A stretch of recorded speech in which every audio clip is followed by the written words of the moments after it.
शिव कपड़े नहीं देखे हैं, शिव तुम्हारा चेहरा नहीं देखे हैं, शिव तुम्हारा स्वरूप नहीं देखे हैं, शिव तो केवल भाव देखे, केवल भाव, केवल भाव।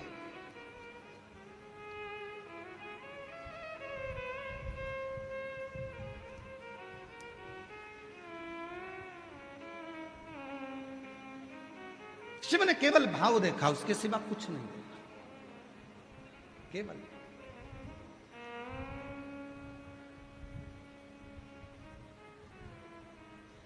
और तेरे दरबार की बाबा निराली शान देखी है। मेरे ओघड़दानी, हे मेरे महाकाल, हे मेरे विश्वनाथ, तेरे दरबार की बाबा निराली शान देखी है। तुझे देते नहीं देखा, पर झोली भरी देखी। तुझे देते कभी नहीं देखा, पर झोली भरी देखी। और कैसे मालूम पड़ता कि झोली भरी? इन पत्रों के माध्यम से।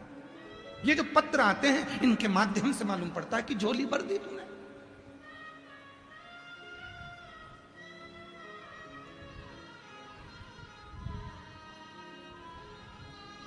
भर दी झोली तूने, इन पत्रों से मालूम पड़ता।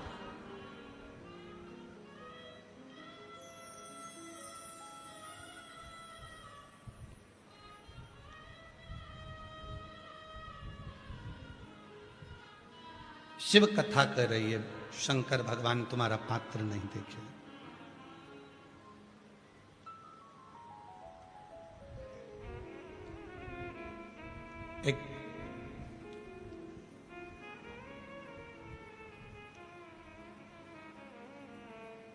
एक बार कृष्णेश्वर कथा करने के लिए गए तो वहां पर एक लड़के ने प्रश्न करा कि शंकर के शिवलिंग में उनकी आंखें, उनका मुख, उनकी नासिका, उनका चेहरा कहाँ होता? गुरुजी, किसी मूर्ति का मुख दिखता है, किसी मूर्ति के हाथ दिखते हैं, किसी मूर्ति का स्वरूप दिखता है, तो पूजा करने का भाव जागृत होता है, मन करता है कि पूजन करें। देवी जी की मूर्ति दिखेगी तो देवी जी की पूजन का भाव जागेगा, राम जी की मूर्ति दिखेगी तो राम जी की पूजन का भाव जागेगा, भगवान कृष्ण की लड्डू गोपाल की मूर्ति दिखेगी तो लड्डू गोपाल की मूर्ति का श्रृंगार करने का, पूजन करने का भाव जागेगा।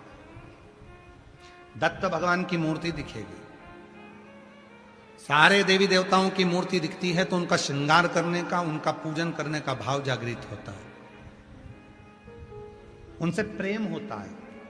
पर शंकर भगवान का तो केवल पिंडी है, शिवलिंग है। उस पिंडी से हम कैसे प्रेम करें, हम उससे स्नेह कैसे करें? ना तो आंख दिखती है, ना नाक दिखती है, ना मुख दिखता है, ना चेहरा दिखता है, ना उनका कोई स्वरूप दिखता है, केवल शिवलिंग है, उससे प्रेम कैसे? तो हमने उस बच्चे से कहा,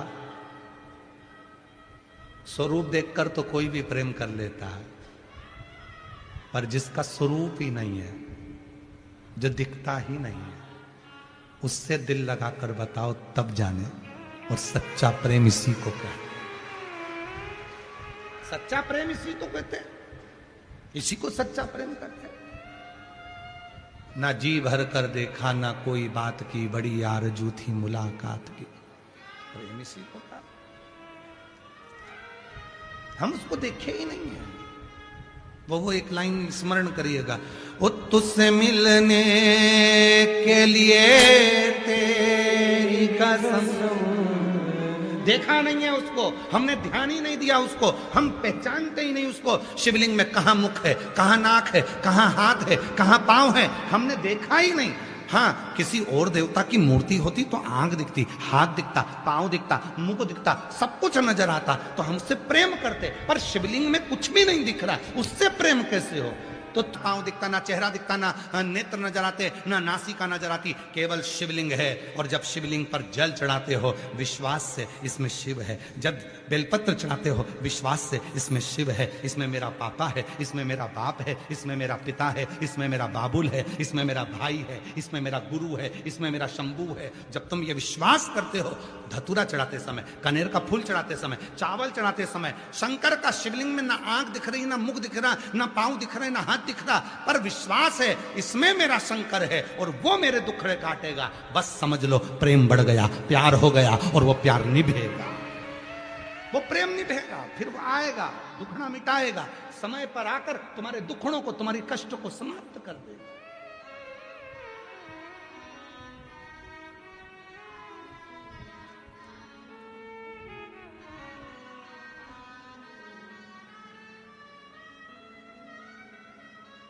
कितना देता है वो, कितना, उसके देने की कोई सीमा नहीं है।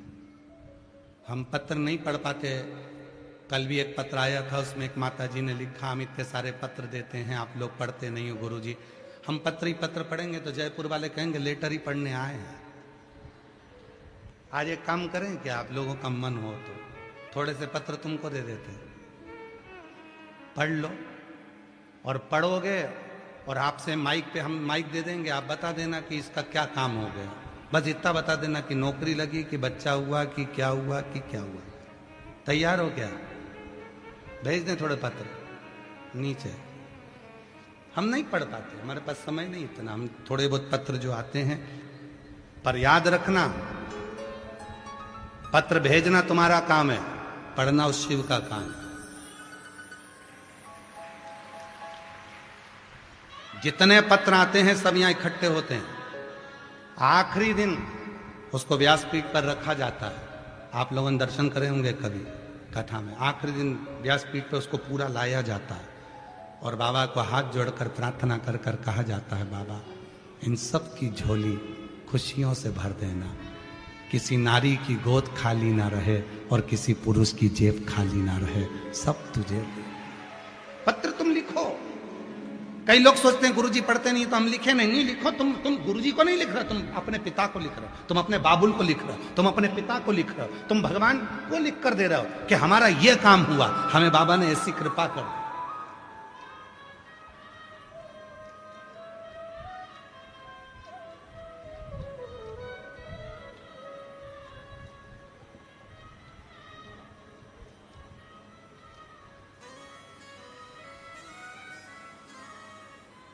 आप उससे स्नेह, उससे प्रेम, उसके प्रति जागरूक। शिव पात्र नहीं देखेगा। देखिए कितना सुंदर प्रसंग आया है भगवान देवाधिदेव महादेव की कथा में।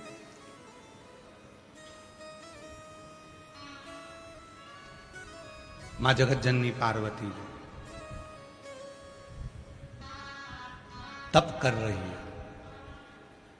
पूरा शरीर उनका कोमल हो गया, चेहरा उनका काला हो गया, शरीर काला पड़ गया, दुर्बल हो गई। नाम अर्पणा हो गया, नाम पड़ गया अर्पणा।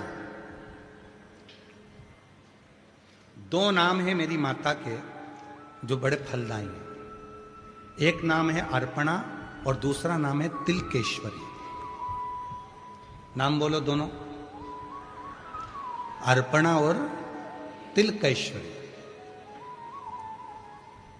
शायद तिलकेश्वर महादेव का एक मंदिर तो राजस्थान में भी है, हमारे स्मरण में कहीं है वो, और पहाड़ी पर है, और उदयपुर साइड में या कहीं होना चाहिए, उसका हमको स्मरण कहीं नहीं आया। एक बार हमने उसको स्कंद पुराण के अंतर्गत उसको लिया था थोड़ा सा। तो तिलकेश्वर महादेव का एक मंदिर राजस्थान में, उसमें सीढ़ियां नहीं है, चेन पकड़कर चलना पड़ता है ऊपर पहाड़। और शायद आप लोगों में से कई लोग गए भी हो सकता है। उसमें सीढ़ियां नहीं है, उसमें चेन लटकी हुई है, उस चेन को पकड़ पकड़ कर तिलकेश्वर महादेव पर दर्शन के लिए जाना पड़ता। कोई गया है आप लोगों में से? नहीं गए? ठीक है, एक राजस्थान में ही है वो मंदिर, तिलकेश्वर महादेव।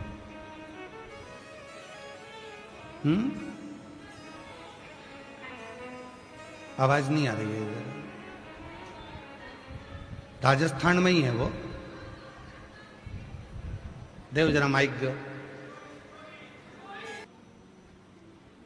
कभी कोई बच्चा शरीर से कमजोर है बहुत ज्यादा, उसका शरीर उठता है, खड़ा होता है, गिर जाता है, पाँव काम नहीं कर रहा है, हाथ काम नहीं कर रहा, शरीर से बहुत दुर्बल है, बहुत कमजोर है, बहुत ज्यादा कमजोर। तो शिव महापुराण में अर्पणा नाम की महत्वता कही है।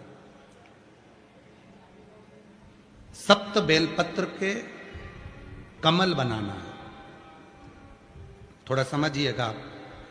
सप्त बेलपत्र का कमल दल बनाना है। सप्त बेलपत्र का कमल दल कैसे बनेगा? जैसे सारी डंडियों को एक साथ कर लो और फिर उसको फैला लो, उसको सप्त बेलपत्र को चारों तरफ कमल दल जैसा, समझ में आ रहा है ना? उस पहले बेलपत्री को सब इकट्ठी कर लो, एक के साथ एक, 7 बेलपत्र एक के ऊपर एक रखकर इकट्ठी करो, और एकाग्रित करने के बाद उन बेलपत्र को चारों तरफ, डंडी बीच में हो और पत्तियों को चारों तरफ घुमा लो, उसको 7 बेलपत्र को कमल दल बना लीजिए। और अर्पणा माँ जगत जननी अर्पणा माता के नाम से किसी भी शिवालय में प्रदोष के समय पर, प्रदोष काल में उसको समर्पित कर दो। 7 ही चावल के दाने उस पर समर्पित कर दो, 7 चावल के दाने और 7 बेलपत्र वापिस लेकर आ जाओ। चावल का दाना सुबह के समय पीस कर या भोजन में मिलाकर, वो जो कमजोर बच्चा है, जो शरीर से बहुत कमजोर है, कोई अगर लकवे से ग्रसित हो जाता है, कोई पैरालिसिस हो जाता है, कोई का शरीर एकदम दुर्बल, कोई बीमारी के कारणवश हो जाता है, नहीं काम करता, उसके लिए भी काम करेगा। चावल का दाना सुबह सुबह पीस कर खिला दो, एक दाना, या फिर भोजन में मिलाकर खिला। बेलपत्र की पत्ती भले सूख जाए, उसको रखकर बारीक पीस कर उसको नरम कर कर या तो भोजन में मिलाकर खिला दो, ऐसे ही खा ले तो ऐसे ही खिला दो। 7 दिन का नियम पूरा पूरा करिए, आपको खुद मालूम पड़ेगा कि 9वें दिन से उसके शरीर में एक ऊर्जा आने लगेगी और वो धीरे धीरे अपने शरीर पर स्थिर होगा। अर्पणा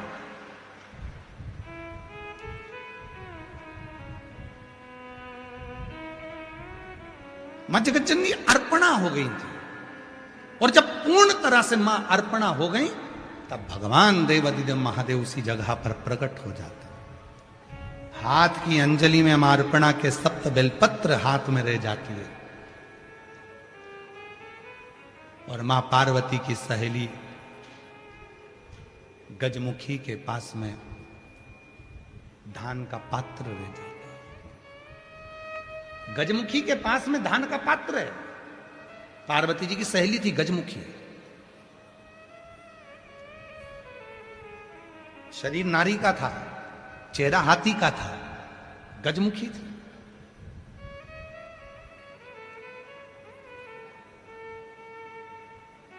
गजमुखी के पास में पात्र है, उसमें धान है, धान हाथ में रह गया। 7 बेलपत्र मां जगत जननी जगदम्बा के हाथ में रह गई और शिव प्रकट हो गए।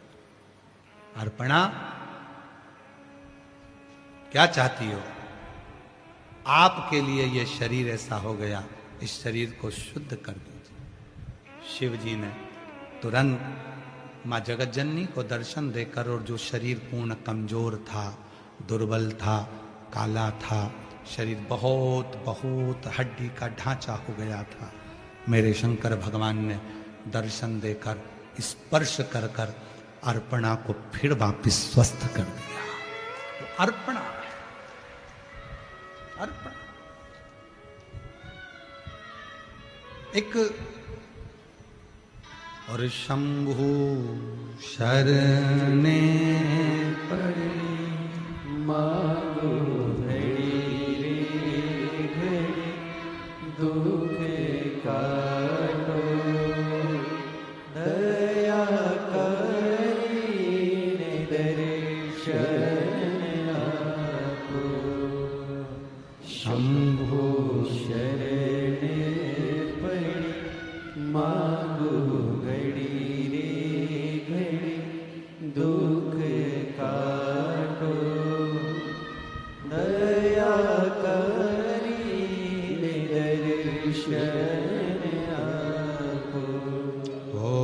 शंभु शरणे